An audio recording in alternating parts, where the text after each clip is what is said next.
없습니다. 많이 보고 싶었습니다. 아주 많이. 짧은 며칠이었지만 아름다운 눈도 구경하고요. 많이 춥네요. 정말 많이 춥네요. IT는 계절이 두 개밖에 없습니다. 여름하고 한여름하고 이렇게 두 개밖에 없습니다. 저는 많이 보고 싶었는데 여러분들은 별로 아닌 것 같은데 저희들을 위해서 기도해 주시고 헌금해 주시고 또 그것도 모자라서 팀까지 만들어서 파송해 주시고 도대체 어떤 분들인가 좀 많이 궁금했습니다. 그러다가 IT에 목사님 말씀하셨듯이 상황이 안 좋아서 아무것도 할 수 없는 상황이었기 때문에 잠깐 나와 있었습니다. 목사님 말씀하셔서 순종함으로 부족한 종이 여러분들 앞에 섰습니다.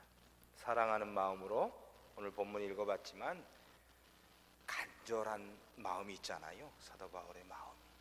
저도 여러분들 많이 보고 싶었고 그 마음으로 섰습니다. 여러분들 사랑합니다. 저하고 하기 싫으면 옆에 분들하고 한번 할까요? 평상시 안 하시잖아요. 사랑합니다. 옆에 모르는 사람한테 하시면 안 돼요. 남녀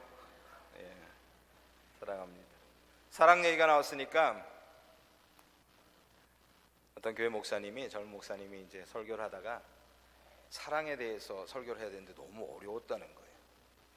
어떻게 설교하지? 막 고민하다가 구체적인 사랑 얘기보다 우리가 미워하지 맙시다 이렇게 설교를 했답니다. 적극적으로 성경에서는 사랑하라고 그랬는데 어려우니까 미워하지 맙시다. 여러분들 안에서 한 사람도 미워하는 사람이 없습니다. 이런 분들 혹시 있으세요? 그 얘기는 뭐예요? 한 사람도 미워하는 사람이 없다는 게 말이 안 되잖아요. 그렇죠? 좌를 봐도 우를 봐도 이 왼수가 근데 그렇게 이제 도전을 한 거예요. 우리 진짜 한 사람도 미워하는 사람이 없을 수가 없잖아요. 그렇게 얘기하는데 앞에 계신 권사님이 나이 지긋한 권사님이 목사님 저는 없어요 이렇게 얘기하시는 거예요. 그러니까 당황했어요. 목사님 이제 하나도 없어야 되는데 지금 한 분이 계시다는 거예요. 그래서 당황해서 그렇죠. 우리 권사님은 신령하시고 그러니까 당연히 미워하는 사람이 없을 거예요 이렇게 얘기를 했습니다. 그러자 우리 권사님이 점잖게 얘기합니다. 내가 미워하는 사람들은 다 죽었어. 그게 설마 남편은 아니겠죠? 할렐루야.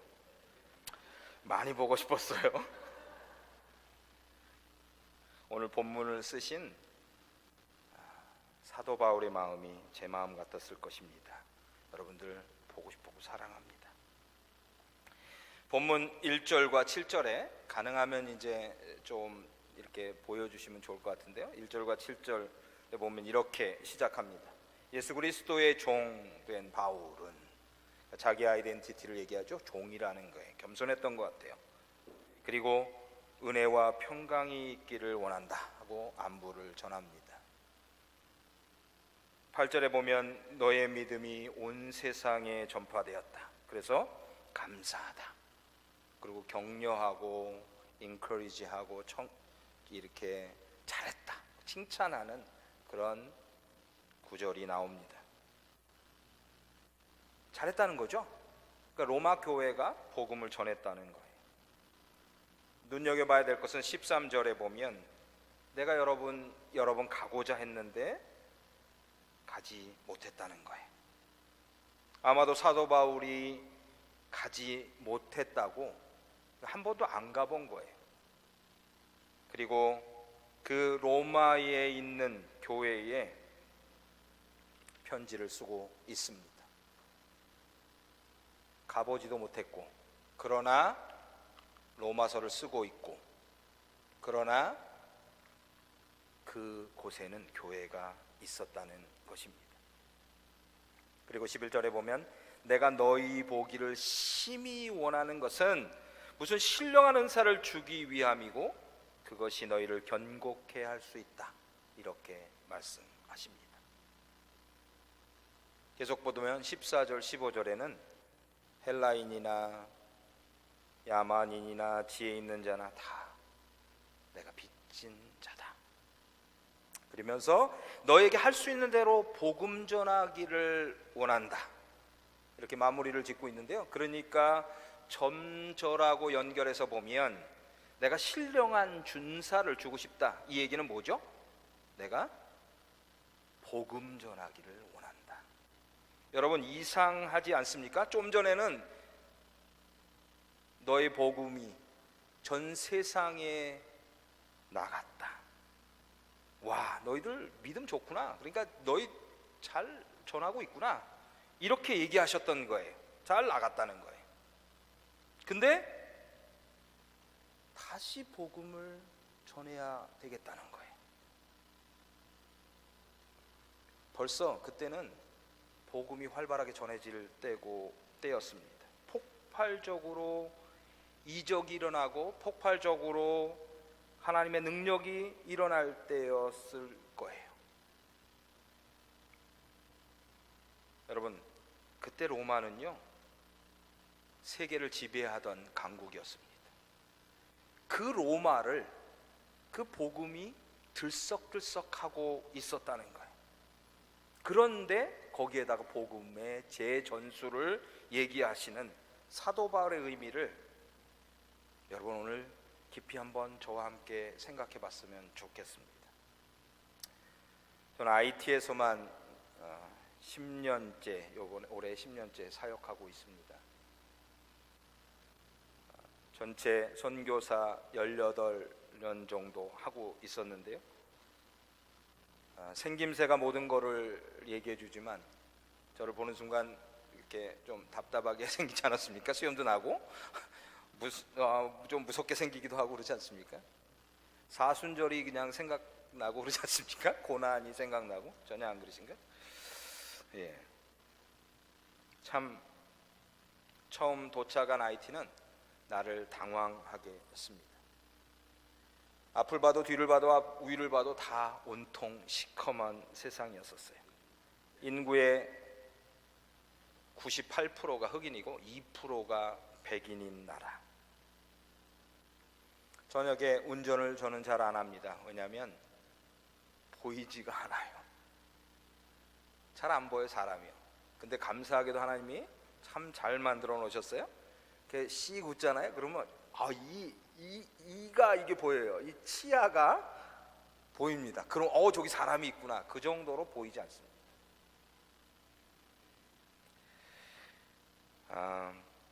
마치 아프리카에 와 있는 것처럼 정말 이상한 나라가 아닐 수 없었습니다. 제가 공부하면서, 그 땅에 있으면서 공부하면서 아는 거였었는데요. 역사 속에서 보니까 침략자들이 와서 원주민들을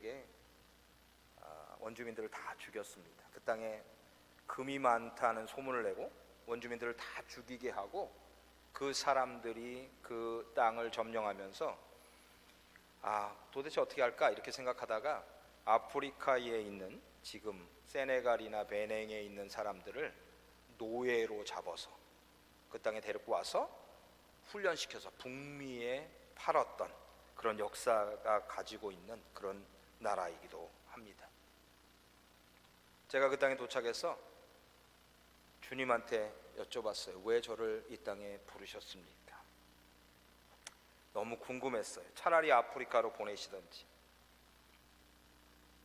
더군다나 그 땅에 보면 교회가 곳곳에 있는 것을 발견했습니다. 건물마다 네온사운이 있는 한국은 아니었지만 교회가 참 많이 있었어요. 왜 IT 땅에 보내셨습니까? 하고 교회가 있는데 차라리 저를 미전도 종족이나 이런 데 보내시지 왜 그곳에 보냈습니까? 이곳에 보냈습니까? 하는 궁금증이 저에게 일어났습니다. 땅은요, 경상남북도의 2배 정도 되는 크기입니다. 인구는 950만, 수도인 포트 프린스에 300만이 모여 삽니다. 그 수도 안에 10층짜리 이상, 10층 이상 되는 건물이 10개도 안 됩니다. 정말 못 살아요. 너무너무 못 삽니다. 오늘 보신 비디오는 오래전에 찍은 거지만 지금은 많이 회복되어 있지만 어떻게 이렇게 못 살 수가 있을까 생각이 들 정도로 가난한 나라입니다. 그런데 2010년 1월 12일에 강도 7 정도의 지진이 일어나고요. 수도 근방에서 일어나고 혹자는 25만 명, 많게는 그 내부에서는 50만 명, 한 5% 정도의 인구가 죽습니다. 주님, 이게 저주인가요? 이렇게 기독교도 믿고 교회도 있고 가난하고 이러는데 왜 이 땅에 지진이 일어나야 합니까? 궁금했어요. 그리고 저를 왜 이 땅에 보내셨습니까?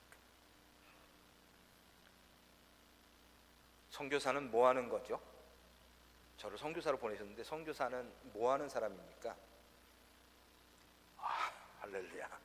수준이 있어요? 감사해요. 썰렁했는데 이렇게 대답해 주셔서. 선교사는 복음 전하는 사람입니다. 선교사는 학교 선생도 아닙니다. 선교사는 의사도 아닙니다. 선교사는 예수 그리스도와 복음을 전하는 사람입니다. 여러분, 저 비디오를 보셨겠지만 저는 그 비디오를 볼 때마다 두 가지를 생각합니다. 제가 수염이 안 났을 때는 잘생겼었구나. 공감대가 형성이 안 되는군요. 네. 그리고 두 번째는요, 제가 그때에 그걸 보고 뭘 하고 살았는지 다시 되새김질합니다. 가난했어요. 학교를 못 다니는 애들이 있었습니다. 그 아이들을 위해서 학교를 세웠습니다. 배고픈 아이들이 있었어요. 급식을 했습니다. 50만 명이 죽고 나서 사람들이 죽은 시체 때문이었는지는 모르지만 콜레라가 번졌을 때 그 수많은 사람들이 콜레라로 죽어가는 걸 볼 때 저는 클리닉을 안 할 수가 없었습니다. 제가 그렇게 할 수밖에 없었어요. 누구는 잘 먹고 잘 사는데 사람들을 보는데 이렇게 있을 수는 없었습니다.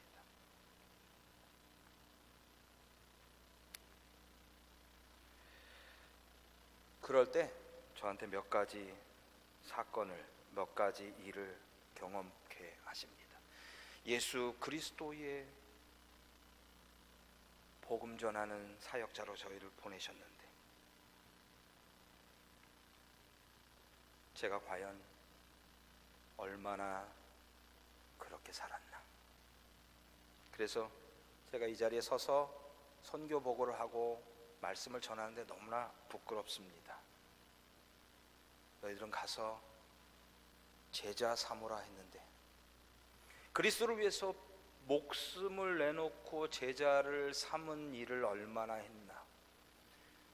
학교에 선생님들 많이 있습니다.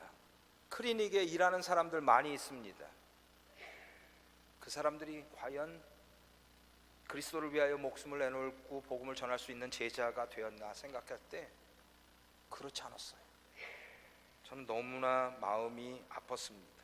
마치 그 로마 제국의 기독교를 가지고 들어가서 그 로마 제국이 국교를 기독교로 바꾸면서 얘기했던 그 사람들, 내가 기독교를 전하지 않았니? 그리고 이 대로마 제국이 국교를 바꿀 때까지 내가 해놓지 않았니? 그런 마음도 있었습니다. 아니면 스페인과 프랑스처럼 기독교를 IT 땅에다 심어놓고 노예 장사를 하며 그 노동을 갈취하고 식민지로 살면서도 우리가 이 땅에 교회를 세우지 않았니? 이 땅에 예수 그리스도를 전하지 않았니? 하고 얘기했던 모습들이 제 모습과 오버랩이 되었어요. 정말 견딜 수 없이 아팠습니다. 그러던 어느 날 한 분의 IT 젊은 목사님이 저를 찾아오십니다. 그리고 반갑게 저를 맞아주는 거예요. 아는 체를 하시는 거예요. 저는 여느 때와 마찬가지로 그 젊은 목사님을 마주 앉았습니다. 그리고 마치 구걸 온 사람, 거린을 대하듯이 그렇게 쳐다봤습니다. 그리고 뭘 도와줄까? 이렇게 물었습니다. 왜냐하면 센터에 있으면 많은 하이티 목사님들이 오십니다. 왜냐하면 그때 제가 교회의 그 천장이 없는 교회들을 덮어주는 사역을 하고 있었어요. 어느 날 그 시디솔레라는 지역에 사역을 하러 갔는데 주일날 예배를 드리는데요. 돌을 안고 돌을 밑에다 깔고 예배를 드립니다. 뭐 예배 그렇게 드릴 수 있지. 보통 낮에는 IT에 비가 오지 않습니다. 그날따라 비가 오기 시작한 거예요. 비 맞으면서 예배 드리는 것도 또 색다르잖아요. 그래서 예배를 드리는데 2시간 정도 예배 드렸는데 2시간 내내 울었던 것 같아요. 어떻게 이렇게 예배를 드릴 수 있을까? 그리고 단순하고 이렇게 무식한 이 선교사가 이건 아니다. 그리고 교회의 지붕을 이렇게 좋은 교회를 짓는 게 아니라 교회에 이렇게 천막도 쳐주고 뭐 이런 일들을 하기 시작했어요. 75개나 되는 교회를 세워줬습니다. 사람들 안에 소문이 나지 않았겠어요? 목사님들 안에서 그 현지인 목사님들이 그 목사님 찾아가면 교회를 고쳐줄 거야, 세워줄 거야, 이런 얘기들이 오고 가기 시작했습니다. 그래서 당연히 저는 그 목사님이 저한테 와서 교회를 지을 수 있는 머터리얼이나 아니면은 금전적인 도움을 요청하는 줄 알았습니다. 그 얼마나 네 가지 없이 표정을 짓고 대했겠어요? 그렇죠? 교만 충만하게 대했을 것 같아요. 제가 봐도 뭐 뻔히 그렇게 했을 것 같아요. 그 목사님 저를 한참 쳐다봅니다. 젊으신 목사님이에요. 그러더니 이렇게 얘기하기 시작합니다. 저는 사실이요, 목사님이 청년들을 좋아하시고 청년들 사역을 하시는 걸 알고 같이 제가 도와줄까 하고 왔습니다. 이렇게 물어봅니다. 이렇게 얘기하시기 시작해요. 그리고 저한테 물어봅니다. 목사님, 혹시 예수님이 부자였나요? 그래서 제가 지금 건방지게 나한테 이런 질문을 하나 속으로 생각하면서 한 번 더 생각해 봤어요. 아닌데? 왜냐하면 목사님, 예수님 그러셨잖아요. 머리 둘 곳도 없었다고 그러셨어요. 가만히 생각해 보니까 집 한 채도 없으셨던 것 같아요. 그분은 아닌데? 그럼 또 계속해서 질문합니다. 부자가 그분이 이 땅에 오셔서 부자가 되려고 하셨나요? 아니지. 제자들이 부자였나요? 아니지요. 제자들을 부자로 만들기 위해서 가르치셨나요? 아니지요. 부자하고 돈이, 이런 물건들이, 머터리얼이 복음하고 무슨 상관이 있나요? 예수 그리스도 한 분이면 족하지 않습니까? 정말 참담했습니다.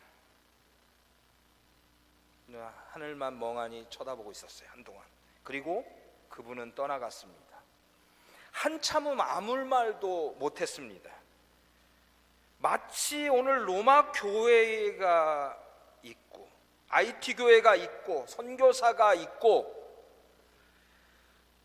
근데 그분이 얘기했던 그 복음, 그분이 얘기했던 예수 그리스도 어디에 있습니까?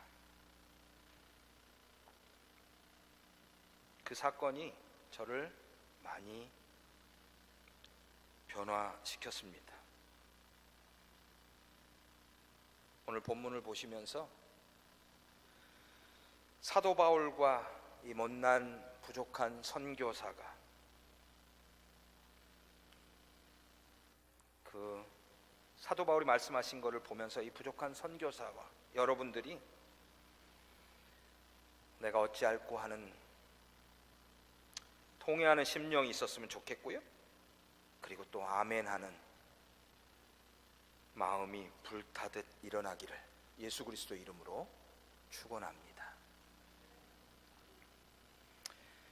그 당시 세계의 길은 로마로 통한다는 말이 있었습니다. 로마는요, 문명과 경제와 정치가 최고조에 이를 때였습니다. 헬라 문화권 속에서 그 헬라어는 전 세계의 공통 언어였었고요, 중추 세력이었습니다. 한번 비교해 보면요, 이렇습니다. IT는 크레올이라는 말을 씁니다. 그러나 교육은 프랑스 언어로 합니다.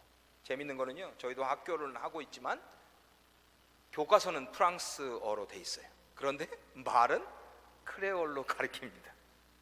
뭘 배우는지 모르겠어요. 걔네들이 보면 아나? 그 꼬맹이들이 2살 아니 5살, 6살짜리들이 보지를 못하죠, 책을, 프랑스어를. 근데 말은 크레올을 하면서 가르쳐요. 정말 신기해요, 뭐 배우고 있는지. 그런데 문화는 미국 문화의 영향을 심각하게 받고 있습니다. 이스라엘 사람들이 그랬을 거예요. 그 로마에 있는 사람들이 그랬을 거예요. 그 로마의 지배를 받고 있었던 사람들이 그랬습니다. 문화는 헬라 문화권 속에서 살면서 언어와 삶은 다르게 살고 있었습니다. 여러분, 한번 제가 쉽게 설명을 해보겠습니다. 로마의 속국이었던 이스라엘 사람들이 종교가 만들어졌어요. 로마 사람들이 생각할 때 얼마나 기가 막히겠어요. 자기의 속국인, 자기가 지배한 국가에서 생긴 종교예요. 그 종교가 로마를 뒤덮고 있는 거예요. 여러분, IT의 부두교가 이 땅에 와서 캐나다를 부두교로 바꾼다고 한번 생각해 보세요. 얼마나 기가 막히겠어요? 상상이 되십니까? 얼마나 우습게 보였겠습니까? 그런데 그분들이 전하고 있는 그 이상한 종교가 전하고 있는 얘기들이 다 말로, 쉽게 얘기하면 오랄리티 문화권 속에서 오랄리티로 이렇게 복음을 전하고 있는 거예요. 춘향전처럼. 이해가 안 가는 거죠, 도대체. 근데 수많은 사람들이 변화하고 있고요, 수많은 이적들이 일어나고 있는 거예요. 여기에서요, 놀라운 사도 바울의 진가가 나타납니다. 쉽게 얘기하면요, 논리라고는 찾아볼 수 없는 그 논리를 만들어내기 시작하는 거예요. 그거를 헬라 문화권과 히브리 문화권을 동시에 알고 있었던 그 사도 바울이 그 일을 하기 시작합니다. 여러분, 우리가 성경을 지금은 너무 쉽게 생각하지만 한번 그 성경을 연결해줬던 사람들 한번 생각해 봅시다. 율법학자, 서기관들, 예수님한테 많이 혼나죠. 독사의 자식들아, 막 이렇게 바리새인들 혼나지 않습니까? 근데 여러분, 그 사람들은 그렇게 예수님이 혼나셨다고 해서 여러분들을 혼내면 안 돼요. 그 사람들이 없었으면 우리가 성경을 사실은 보기 어려웠을 거예요. 그 옛날에 토라라고 모세 오경이죠. 그 모세오경 토라를 쓰는데 얼마나 걸렸겠어요? 보통 2년에서 3년이 걸렸답니다. 양피 가죽이나 송아지 가죽에다 쓰는데 그 히브리 말이 참 어렵습니다. 점 하나만 틀리면 다른 말이 돼요. 세계에서 가장 어려운 말인지도 모르겠습니다. 그러니까 얼마나 틀렸겠어요? 그래서 토라를 이렇게 뒤돌아보면요, 구멍이 얼마나 많은지 몰라요. 그게 땜빵 자죽이에요. 이렇게. 근데 더 기가 막힌 거는요, 쓰다가 틀리면 땜빵을 하는데요, 하나님이라는 단어가 나오면 그 엘이나 엘로힘이라는 단어가 나오는데 그걸 틀리잖아요. 처음부터 다시 썼답니다. 야, 놀래지들 않아요, 여러분들? 여기는 조금 더 기가 막힌 거는요, 경건한 분들은 그걸 쓰면서 하나님이라는 단어가 나오면 목욕을 했답니다. 감사합니다. 여기서 신령한 분이 계신 것 같아요. 이야, 성경을 우리가 얼마나 지금 귀하게 생각하고 있습니까? 말 안 들을 때 그걸로 애들 한 대씩 때리면 얼마나 좋아요?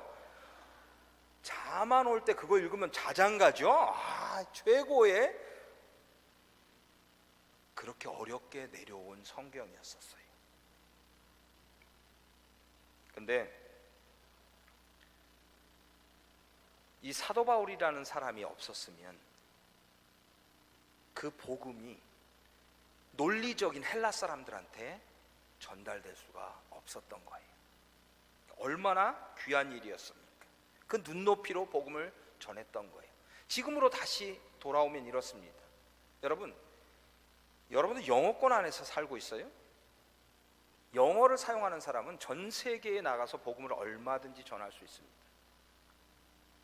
미국은 어쩌면 그 당시의 로마처럼 지금은 하나님이 쓰고 있는, 가장 중요하게 쓰고 있는 나라인지 모르겠습니다. 자기들이 잘나서 잘 살고 있다고 생각하지만 저 같은 선교사의 입장에서 보면 정말 미국은요, 하나님이 쓰시는 나라예요. 캐나다는 옆에서 살짝 꼽살이 껴서, 미국 사람들 요즘 캐나다 좋아합니다. 그 트자 들어가는 분이 대통령 됐을 때 이민 오려고 굉장히 많이, 내 친구들 그랬었어요. 영어, 마치 로마의 그 언어와 도로로 인해서 복음이 확장됐던 것처럼 지금 영어권에 살고 있는 여러분들은 하나님의 특권을 갖고 계시는 귀한 하나님의 일꾼이십니다. 여기서 우리가 하나 주목해서 봐야 될 것은 그렇습니다. 사도 바울은요, 하나님이 정말 주목하는 사람이었습니다.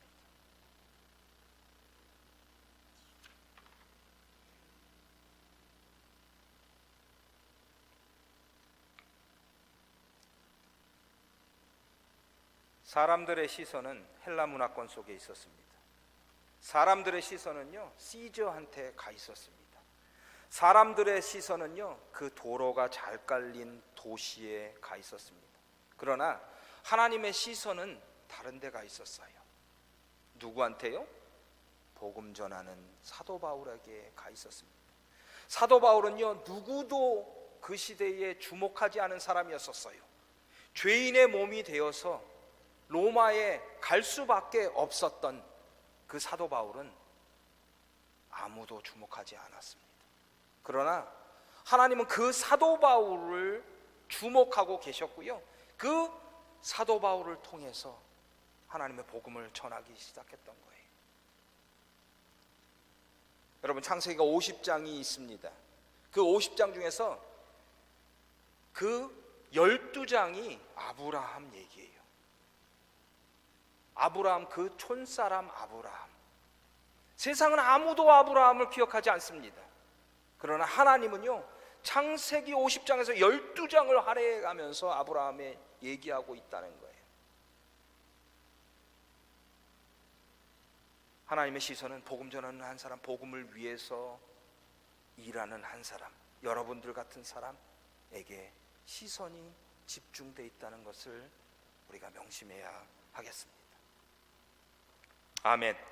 두 번째는요, 빚진 자입니다. 오늘 여러분들하고 나누고 싶은 빚진 자입니다. 늘 복음으로 깨어있고 예수 그리스도로 인해서 사셨던 그 사도 바울이 갑자기 저는 야만인에게 지혜 있는 자나 어리석은 자에게 다 빚진 자입니다 하고 충격적인 발언을 합니다. 여러분, 무슨 빚을 졌습니까? 사도 바울이 무슨 빚을 졌죠? 만약에 사도 바울이 이렇게 얘기했다면 이해했을 거예요. 내가 교회를 핍박했지. 그리고 내가 교인들을 얼마나 많이 죽였어.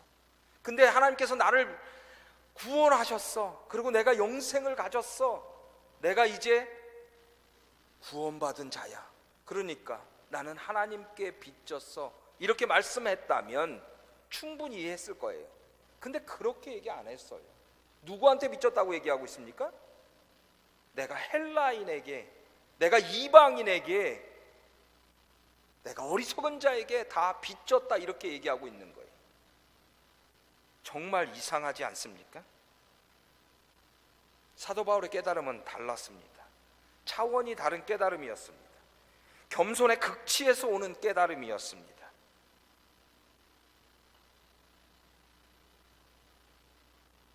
만약에요, 저들이 아니었으면, 거꾸로 한번 얘기해 봅시다. 저들이 아니었으면 내가 구원을 받았을까?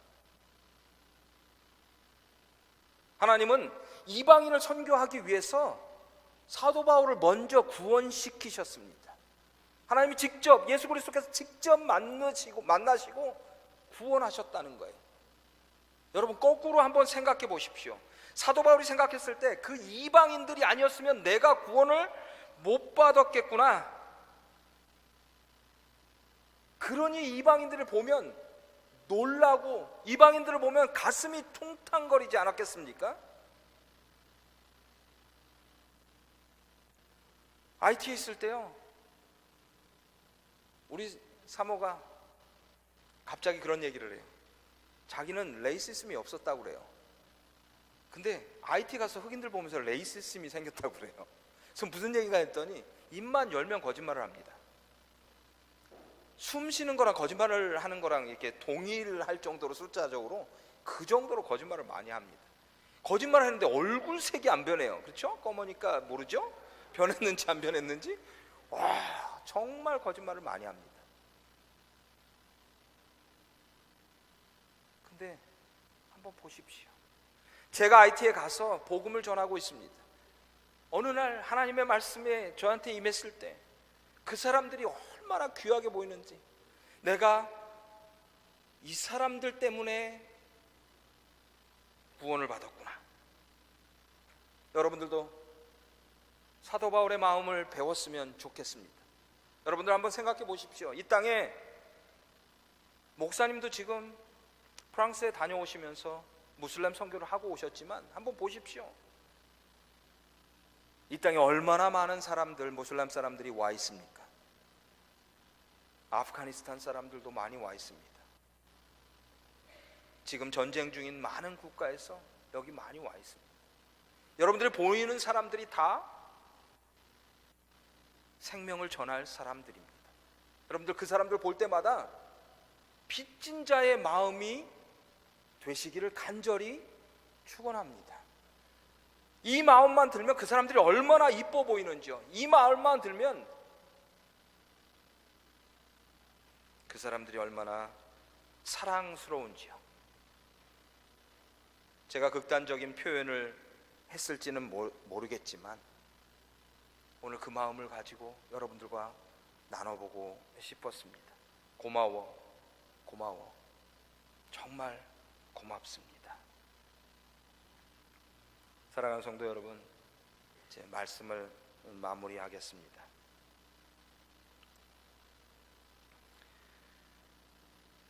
여러분들이 단기 선교 가는 것들 짧은 기간 동안 내가 뭘 할 수 있겠어? 그 일주일 동안 뭘 할 수 있겠어요? 그렇죠? 저는 10년이 지났는데도 해놓은 것도 없고 너무 답답한데 가서 설사 몇 번 하고 그러면은 집에 갈 시간이에요.